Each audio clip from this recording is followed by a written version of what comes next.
Welcome to జనం కోసం journalism news. Neat paper లీకేజీకి బాధ్యత వహిస్తూ ప్రధాని మోడీ, విద్యాశాఖ మంత్రి ధర్మేంద్ర ప్రధాన్ రాజీనామా చేయాలని రాహుల్ గాంధీ అరెస్టును నిరసిస్తూ పరకాలలో కాంగ్రెస్ శ్రేణులు చేతులకు సంఖ్యలు వేసుకుని వినూత్నంగా నిరసన తెలిపారు. హనుమకొండ జిల్లా పరకాల పట్టణంలోని ఎమ్మెల్యే క్యాంప్ ఆఫీస్ నుండి బస్టాండ్ కూడ్ల వరకు నిరసన వ్యక్తం చేశారు.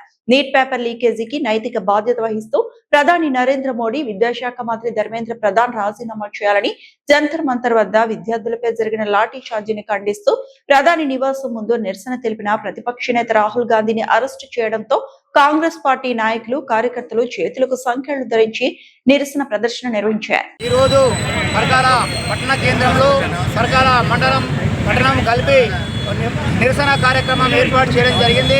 ప్రజాస్వామ్య ప్రభుత్వంలో ప్రతి ఒక్కరికి ప్రశ్నించేటువంటి హక్కు ఉంటుంది.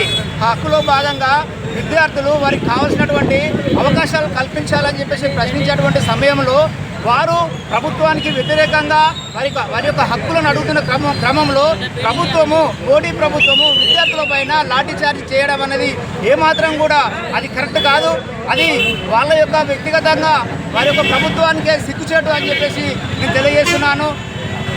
వాస్తవానికి విద్యా వ్యవస్థను బలోపేతం చేసింది, ప్రజాస్వామ్య ప్రభుత్వాన్ని ఏర్పాటు చేసిందే కాంగ్రెస్ ప్రభుత్వం.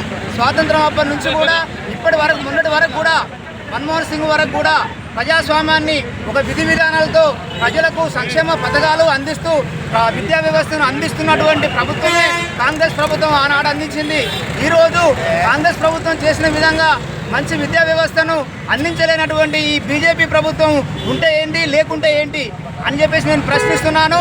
అలాంటప్పుడు విద్యార్థుల యొక్క సమస్యలు అడుగుతున్నప్పుడు వారికి సంఘీభావంగా వారికి విద్యార్థులకు కావలసినటువంటి అవకాశాలు కల్పించాలని నాయకుడు రాహుల్ గాంధీ గారు అడిగినటువంటి క్రమంలో రాహుల్ గాంధీ గారిని అక్రమంగా అరెస్ట్ చేయడము బీజేపీ పార్టీ సిగ్గు చేయడం అని చెప్పేసి అలాంటి విధానాలు చేయకూడదు.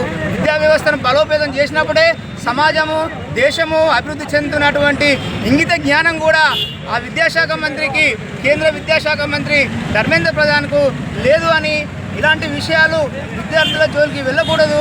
ఏదైనా విషయాలు ఉన్నప్పుడు చర్చించుకునే విధంగా ఉండాలి తప్ప కానీ విద్యార్థులపై వారి యొక్క మొండి వైఖరిని ఏర్పాటు చేయకూడదని చెప్పేసి తెలియజేస్తున్నారు.